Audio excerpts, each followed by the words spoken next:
Here's a little story about a genuine human that lives by his truth, passion, and vulnerability to create art, music that truly touches the soul. You don't know him yet, but once this album releases, I'm sure you will. Let me tell you a little something about him.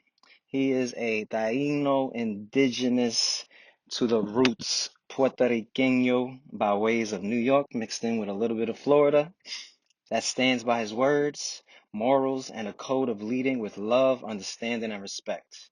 Our relationship grew from co-workers to drinking buddies to genuine friends to brothers bonded by our spirit. We went from getting lit together to lighting each other's artistic brains. Here's our interview with our talented brother about the process of making art and putting together an album. I hope you enjoy it. Here it goes. You're the one. Is this a flame in the sun of a star? This could be love. Oh, this could be love. I want this to be love. This could be love. This could be love. Oh, this could be love. This could be love. This could be love. And I don't know why you know. And this is the moment I truly fell in love with this man's talent. And it's okay, fellas, to fall in love with another man's talent. I don't know. Welcome to A Couple's Thing, where we touch on a couple of things. On today's episode, we're going to talk about the art process of making an album and just being an artist, a musician. Here today with my fucking primo, my brother, my guy, Elliot Gorgeous Burgos. What's good, my brother? How you feeling? How you feeling? I'm feeling really good, really good. Thank you guys for having me on your show.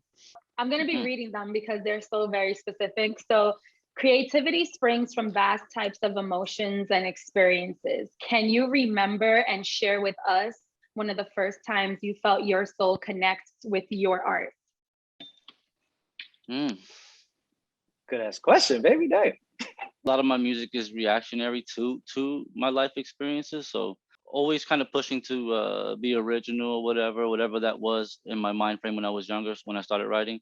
You know, pushing for that so much really forced me to really dig in from my own experiences. And I always try to make sure that I stick to that. And what was it that got you into writing? Was it just journaling and then trying to make songs, or was it always like songs? It started off as poetry. I was in an after school program for kids that were like in foster care or adopted. And so in that, I met brother, my best friend, Bonafide. He was actually my after school teacher. Shout out Bonafide, the Mona Passage. He was teaching us how to write, how to express ourselves verbally, you know, and you know, for kids that just could have went south, could have went the opposite way. So yeah, that kind of sparked it. And let's be clear, Bonafide, he comes from us, he looks like us, so it kind of made it possible for you to even see yourself doing it, right? Oh yeah, for sure. You know, yeah, man, Boricua man walking through that door, loud and proud, and very, very knowledgeable in the history of Puerto Rico. All right, thank you, sir. I love it. Let's go right on to the next question. All right. Everyone listens to music differently. Some are listening for how the beat may ignite them. Some are hoping the lyrics invoke the passion they're feeling within themselves. And some are searching for the meaning. What do you look for when you listen to a song for the first time? A lot of times you could tell I didn't write these questions. No, this is okay. It's the instrumental. You know, I remember being a kid and one of the songs, I can't remember the name of the band, but when I was a kid, crying next to a speaker. You know, my cousins are behind me, you know, everybody's having fun, whatever. And they were all a little older than me, but I would just be and I couldn't understand, yo, what the fuck? What is this? Why am I feeling this way? Yeah, you know, and of course when the words, you know, the way they're laid out, the way, you know, that always helps. But I think, it's just, yeah. Was there any specific artist or like genre you really lean to that really connect with like your soul that made you really like, fuck, I gotta do this. I gotta let this out somehow. I mean, it was always hip hop. I was spitting and singing. You know, I always had a heart for rapping, but I always was singing on the low, you know what I mean? But I always was presented more rapping. but always singing on the low when I was too shy to speak that forward. Because So, it's the cool thing to rap, but it's more vulnerable to sing and be vulnerable, like oh singing, yeah, do you feel? oh no, and definitely. I always say when you rap and you have a defensive mechanism. You know what I'm saying? Yeah, You're more worried that's, about that next punchline for the next person. It's more competitive in that manner. Singing is I'm letting down the walls. I could give a fuck what you feel. This is what I feel. It's almost a selfish mhm. thing a little bit, but um the other side is it selfish because I'm sharing with everybody, but Yeah. it's more like I'm not care about competition and stuff. But anyway, but you get it. I hope I answered your question. It's more of a Yeah, um, yeah. how do you want people to feel when they hear your music? And may you share any of your creative process with us? I want people to feel exactly how they need to feel. I want them to feel, and I think I love Yeah, that. and and it's all interpretive of what you really connect with in the song. So they don't know what Mhm. part of the song or what oh part of your yeah, writings they might connect with. Exactly. So and I as long love as they feel yeah, something, some way, and it evokes some type of yeah. passion, that's it. I kind of like to write in that manner. Is I never consider myself to have a phenomenal voice or any. I never thought in that manner. I just always thought that whatever I'm feeling is coming out in this way, and if you like it, that's Mm, dope. But if you don't like it, that's okay too. But I can't help this emotion, and this is how it's coming out. When it comes to writing and how I want people to enjoy it, it's that just feel for a little bit. I want people to I, love it, of course, yeah. but you know. I asked that as a trick question, really, because for me, I feel like that was a very genuine answer. I feel like Mhm. a lot of artists, they don't even think about how they want to make the audience feel. They Yeah. just think about how they want their music to be perceived, and you're leaving it up to the person that's listening. And I feel that that makes a true artist. That's like a Mhm. big component that's very important. So loved it. yeah, and let's be Thank real. you. A lot of people make art to make money instead of just I have to get this off my chest. And if Yeah, y'all like it, yeah, y'all like it. I hope you like it. I'm gonna make it I mean, so you can, definitely. but it's yeah, coming It's straight from the corazon. from the corazón. I mean, yeah. even if it's a it's a plug real quick. The basis of the whole my whole solo album coming out pretty Yeah. soon. Check out for the single. Ooh, it's I'm it's gonna it's put it here and and this here. is a how you say? Well, not really I don't know how many people know about it, but hey, it's called Nah, Only plug your with shit. Love. Plug your shit. The Yes, name the plug. name of the album itself is called Only with Love. Wow. And whether you hate it, whether you like it, that's all love to me. Because I think Mm. love is that encapsulates of many things. Well, you can go into another episode about that. But I think it so either way it's love, and I feel and I feel many ways about that title, but that's the name of the title because I did it with that. And it's like whether you like it or not, I have my best intentions. And even Yeah, if they because didn't like it, even if they didn't like it, it's still an emotion that they're feeling towards it. So they still felt You're feeling something. something. I Yeah. love that, man. Yeah, yeah, that's my motto, man. I try to do everything leading with love, baby. Art is subjective. So definition of true artist is different to many. What would you say makes a brilliant artist? Vulnerability. I think vulnerability and the ability to show that you are inspired by many, but you're not trying to be like them. I think Every artist has to be unique in some way. For the artists to really have your longevity, they brought yeah, something to the game that's unique. So if you're just exactly. stealing Drake's flow, Yeah. you can't do it as good as Drake in the end of the day anyway. So why Hmm. not have it your way? Of course, we're inspired. Like I'm sure if I Yeah. start rapping, I might sound like Nas a little bit because that's all I listen to. Hmm. But it's still gonna be me at the end of the day, and I'm gonna try to be who I am. Exactly. And that's a That's Nas all that album, by the way. matters. I Yeah. am. Ay, Dios. Do you Good. think a real artist could be a real artist if they don't like write their music or even like kind of help produce it and they're just here's the lyrics, sing this, dance this way, here's the great producer? I will work with anyone who does that. However, I do think I do. These are my views since I'm being asked, and everybody has their spot on the stage. I'll There say you that, go. but I will also say that you're a great performer. You're a great entertainer. Mm-hmm. But no, I think there's a flaw. I think no. It's a You sticky can subject, right? collaborate. You can collaborate. Hey, you had a song for me that was nice. and then the means in which I acquired it, I guess you had no issue. You know, just done in the right way. I don't know. I don't know, but I want to. My heart says no. I don't think that you have to be writing your own stuff. Like, you have to be involved in your creative process. It's just not you. There's an emptiness there. There's a missing link there. Like, you know, because if that's the case, then I can put anybody in your place, and we can do this.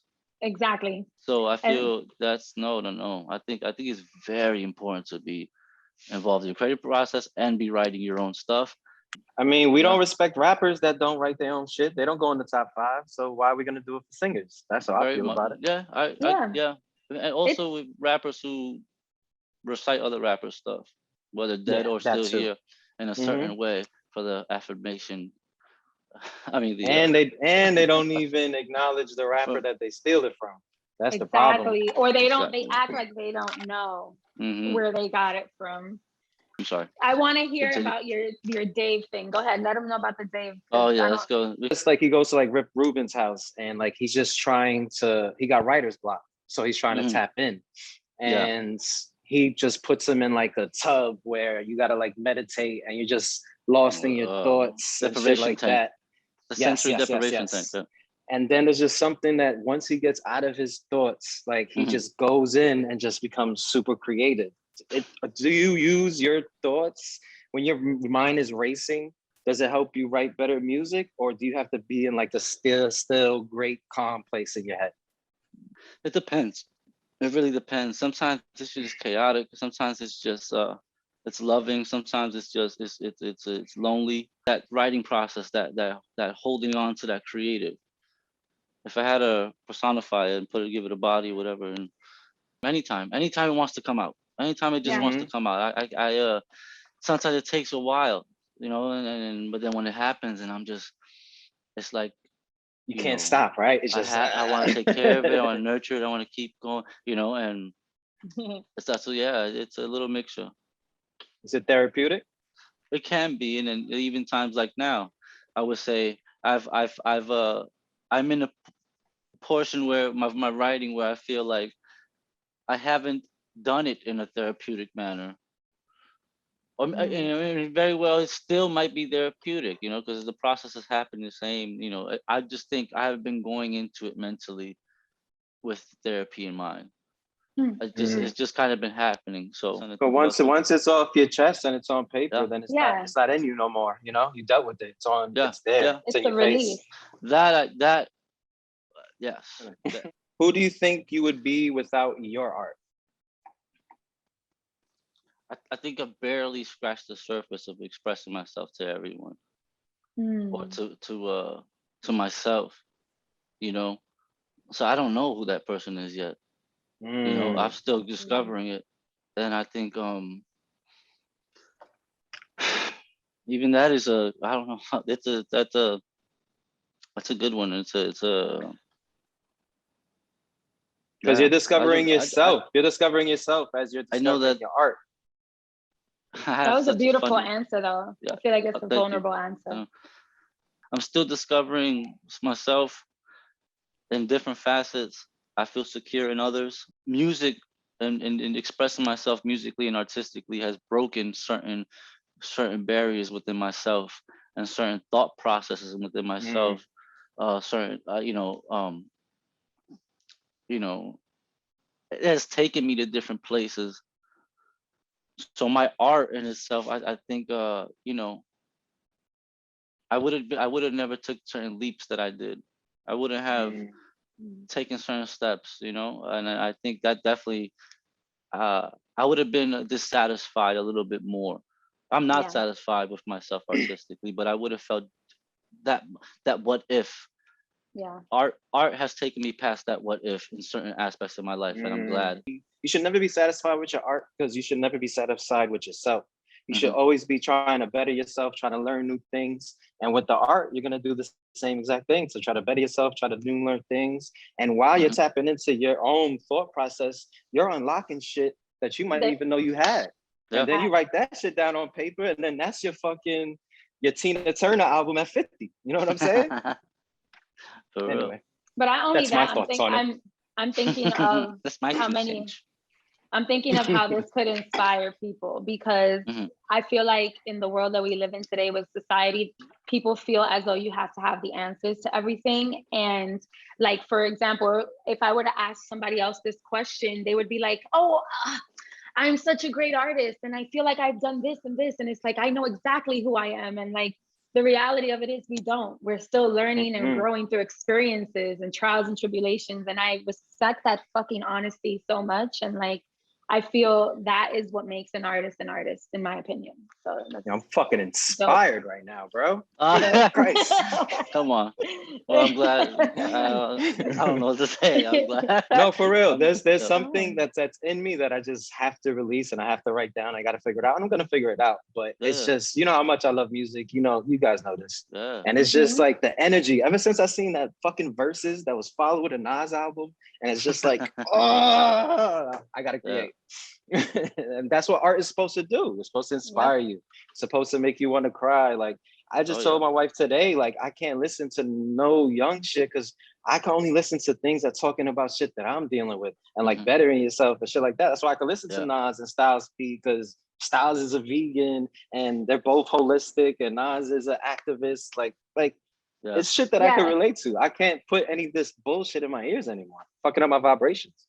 But also, I wanna correct something that you said for the people, because you said I can't listen to none of this young shit. And there's a lot of young artists out there that are tapping into their wokeness and are tapping into the real shit that's going on in this world. And I don't want to objectify it by age, because there are artists shout out, out there shout out Tyler. Awesome. It's Tyler the Creator. Shout out Corday. There's a lot of young music that I do like, so I don't want to generalize like that. I actually need to listen to Tyler the Creator, because have you listened to him, Elliot? I have. I enjoy some of his stuff. He is like, I don't know anything about him, right? So I've never even listened to his music, but we watched his interview. Who was the interview with? Ebro and Rosenberg. Yeah. Oh my gosh, he is a mastermind. Like if you just listen to the way that he thinks and how he perceives music, and it's just, now I'm a big fan of him and I want to go listen to all of his work. And and all the greatest artists, they talk like that because they tapped into something into their head that helps them create their art. So they talk in a different type of way. And that's why I like to watch people that are great talk. So it makes me want to be great. So when people hear the name Elliot Burgos, what do you hope they remember about you?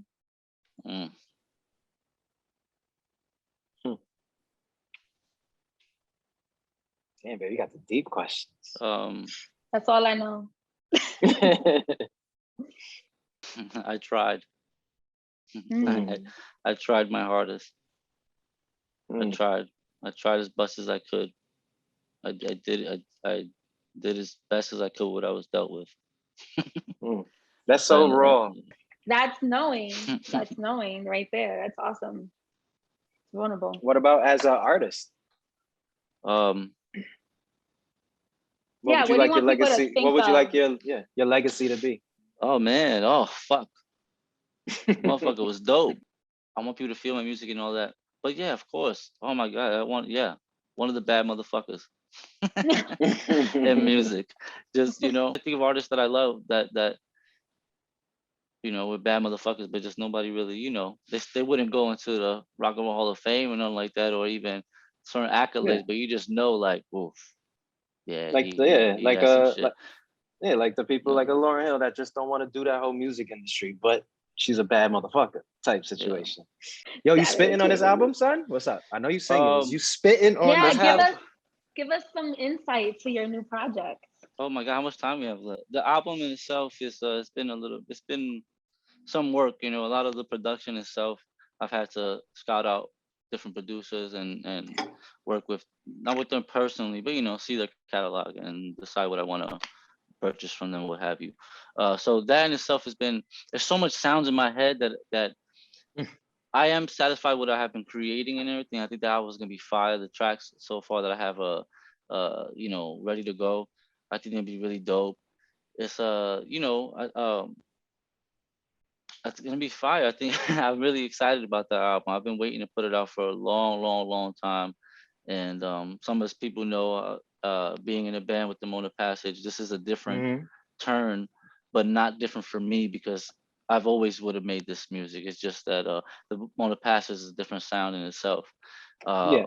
What kind of sound would you say you're giving us now? Oh my! I say the album itself, the sound. I mean, you know, hints of R&B, hints of just whatever I'm trying, just whatever I'm trying to do. I love it. I love it. It doesn't but, have to be a set thing. Yeah, you know what I mean. Like I'm just so happy lyrically with this album. I'm happy. I'm happy. You know, just hope I'm happy with the sound so far and itself. Like I said, the album itself is Only with Love. I'll be releasing the title track to that in due time, and you know, even in that, it's just it's the sound is I don't know. I don't feel like it is. I do have the hip hop bop to it, but I wanted to make sure that I want to make everything I love. So, you know, I don't want to lean too much to a boom bap sound. I don't want to lean too much to, you know, to a reggae sound, to any kind of sound. You know what I mean? I just want, if you caught hints of anything, I'm glad you did. Like I'm glad because I love that. you know, but it's the album itself. It's a little gumbo. It's a nice little gumbo of Afro beats, some salsa beats, some hip hop beats. We'll see. I mean, it is what we are. Fucking Puerto Rican. We are gumbo. So that's what it's gumbo, gonna be. That's what it's gonna be. But it's that's I'm awesome, really bro. I'm so fucking it, happy for you that you're really getting this off and getting your vision out there, bro. Because I always felt like I was just ready to see you like busted down. Like busted down. Like I was ready to hear your pipes go off. I was ready to see whatever shit you went through 4 years ago, like be brought on a stage. Like I'm very ready for your fucking project to come out, and I will be promoting it heavy. Thank you. And I love your lower tone. I love the lower tone in your voice and like the raspiness and like just that pocket for you is just so beautiful. And if you need a lady singer, I'll book a flight on my credit card. Got you. The 3 songs I got coming out right now, I think it's gonna be dope. Like I could tell you, I want to tell you a bit of the concepts, but it's also I just would like you to hear it. But no, yeah, you know, let us be surprised. They all centered around love in some way. Even when I say fuck a racist, I'm still saying it with love. Like fuck you, but I know the potential who you could be, but like fuck. I love you, but fuck you. Like I know it's just your surrounding and your little bubble. So many layers to who you are. That it's like, but I see the love in you, and you know, God, I wish I could let y'all hear some of this shit. Cause so that, you know, that's one concept I'll say to an extent of what I'm talking about in some of the album, and a little bit just my own views of just, you know, just shit that I'm just like, fuck. Still, the fuck is going on, son? Like, just so, but there's, you know, I got, you know, I don't know, I don't want to tell you, but I have some stuff. But is it like a concept album, like the different angles of love type in each track? Will be like, I would say no, but I think it's becoming that. Oh, look left and right, but they'll never look down. Dig me my grave, I won't be saved. My mind is spinning around and around and around. I'm on my way down.